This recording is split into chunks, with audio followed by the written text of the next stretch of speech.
across Oregon. Tears were shed because this moment has been very long coming, but it really is a moment where we get to think about what we prioritize here in Oregon. We prioritize making sure we have safe roads.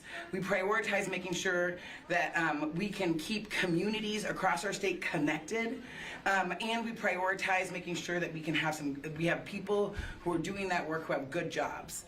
And so it is a good day for ODOT. It's a good day for Oregonians, so that we know that we have safe roads to travel as winter is upon us over the next couple of months.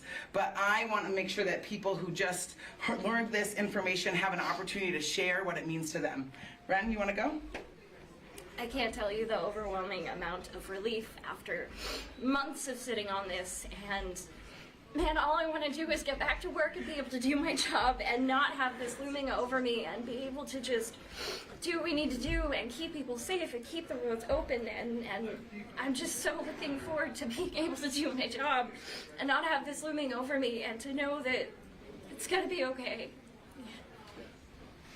Can you spell your name for us, too? Ren, W-R-E-N, And your last name? Gilson, G-I-L-S-O-N. Jason, you want to say? Jason's going to share. Yeah, hi. I'm Jason Lawrence, Vice President of ODOT, Sublocal 730. Shout out to everybody in the House and the Senate who supported this bill and brought it through finally. As you can see, it's been a very long few months, very long year. I mean, for a lot of us, this anxiety started at the beginning of the regular session. So happy this is over.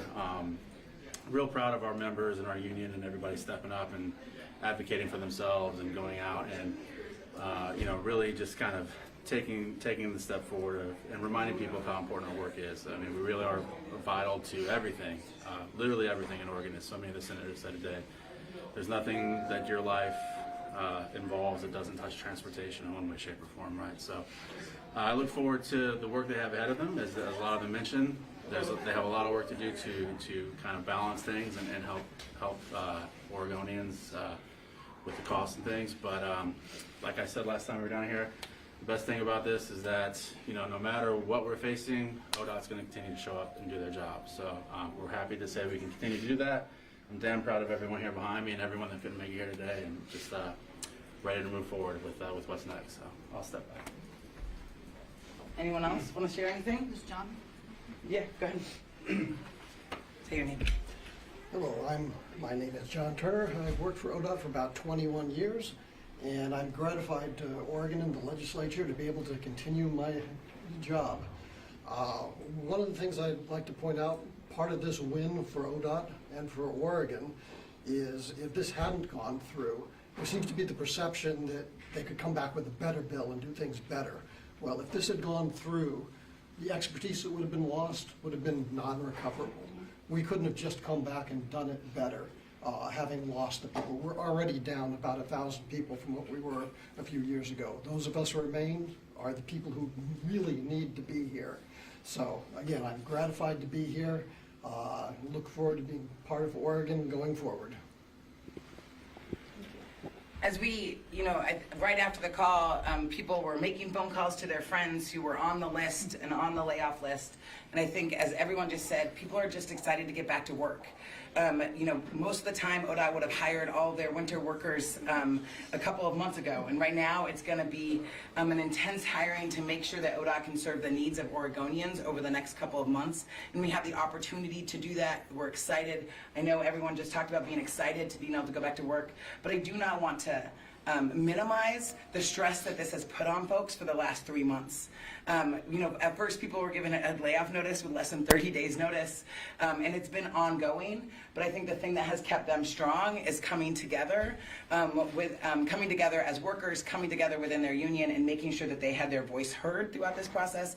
And we really heard those stories on the floor today, where many people shared the stories of how workers are making a difference in their communities. That's why this package is so important. It really does make sure that our roads are safe and communities are safe.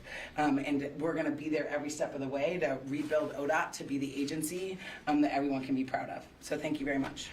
Any questions? Yeah, a question for you. We heard on the floor that multiple members talk about this is not a lasting, long-standing fix, that they will be back at the table to discuss something like this too.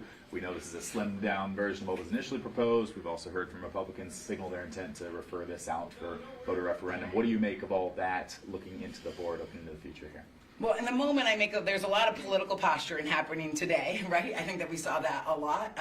But what I think we know is that there is going to have to be an ongoing conversation about how we keep our roads safe and how we keep our communities safe. And I think these, ODOT workers have shown that they want to show up for that. And I think they want to show up for that in a way where they're talking about all the things that we can do better at ODOT, because as frontline workers, they have that experience and they're going to want to be a part of that conversation as we talk about accountability.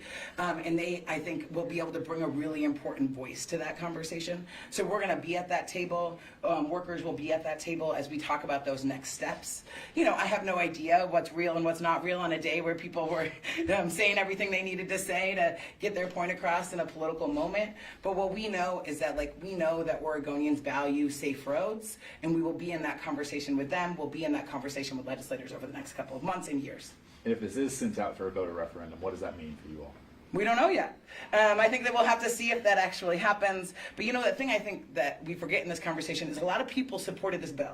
We've been here every day because of people's jobs are on the line. But the broad coalition of counties, cities, truckers, ourselves, and so many more, that's a broad coalition of people. It might not have been a broad coalition in this legislature, but the coalition represents most people who are a critical part of the transportation infrastructure. And that means that a lot of good work was done and a lot of good compromise was done to bring this bill together.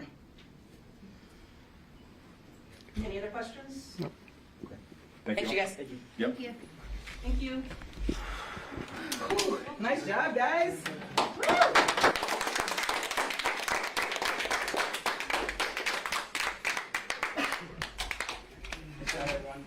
All right, let's go record a message to members. The next several hours.